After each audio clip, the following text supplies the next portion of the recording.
මගේ පාසලේ හිටපු ගුරුවරයෙක් ඔහු අම්බලන්ගොඩ ප්‍රදේශයේ ඉතාමත්ම කීර්තිමත් ගුරුවරයෙක් මෑතකදී විශ්‍රාම ලැබුවා.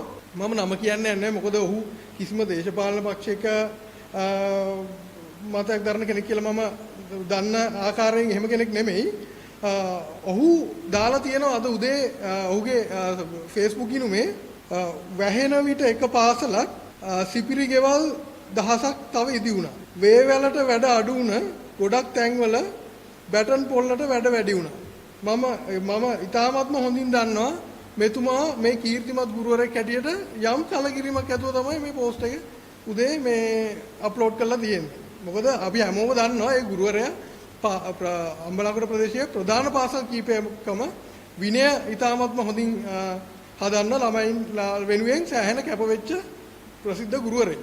ඉතින් ඒකත් එක්ක මම කියන්න ඕනේ මේ මහමෝදර රෝහල සම්බන්ධයෙන්. මේ මහමෝදර රෝහල කියන එක මේක මිලදී ගන්නේ 1869 යටත් විජිත සමයේ තමයි මේක මිලදී ගන්නේ සහ මේක පාවිච්චි කරන්නේ ඇත්තටම මොරවක ප්‍රදේශයේ වතු කම්කරුවන් සඳහා ඉන්දියානු කම්කරුවන් නිරෝධායනය කරන්න සහ මේ වසූරිය එන්නත් කරන්නේ සඳහා තමයි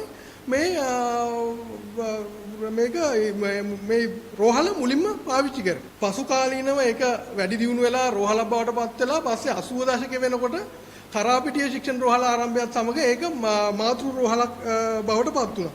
මම දැක්කා පෙරේදා ගැසට් නිවේදනයක් නිකුත් කරලා මේක බන්ධනාගාරයක් කරලා තියෙනවා. අපේ රජයේ අධිකරණ අමාත්‍යවරයා විසින් ඒක බන්ධනාගාරයක් කරන්න ගැසට් නිවේදනයක් නිකුත් කරලා තියෙනවා. මේකේ මූලිකව මම තේරුම් ගත්ත දේ තමයි මේ ගැසට් නිවේදනය 2000 අංක 2496 ඇලයිරක් 10 2006 ජුලි මාස 7 වෙනි අඟහරුවා. මේ ගැසට් නිවේදනය අනුව මේ රෝහල බන්ධනාගාරයක් කරනවා. මම තේරුම් ගත්ත දේ තමයි මේගොල්ලෝ මේ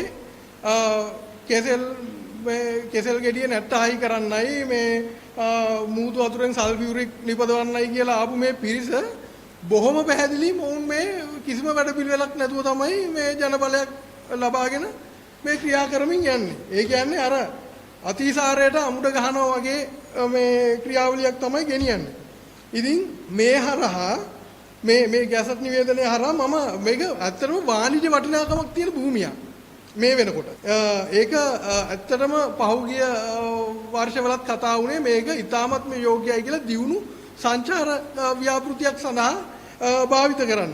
මම නිකන් දල වශයෙන් ගණන් හදලා පෙන්නන්නම් මේකේ ඒ කියන්නේ අවම වටිනාකමක් දාලා මේක කොච්චර මේ වටින භූමියක්ද කියලා මම දන්න ආකාරයෙන් ද අයිලන්ඩ් පත්‍රයේ තිබුණු වාර්තාවක් අනුව මම දැනගත්තා මේකේ අක්කර 10කට කිට්ටු ප්‍රමාණයක් තියෙනවා කියලා. අපි සාමාන්‍යයෙන් පර්චේස් එකක් මේ ප්‍රදේශයේ මිලියන 2.5ක් 3ක් අතර කියලා ගානක් ගමුකෝ. මිලියන 2.5ක් කියලා ගමුකෝ. එතකොට මේ හෙක්ටයාර 4කට ආසන්න භූමි මේ භාගය වෙනවා මිලියන 2.5 ගානේ අපි ගණන් හදලා බැලුවොත් පර්චේස් 1600ක් තියෙනවා.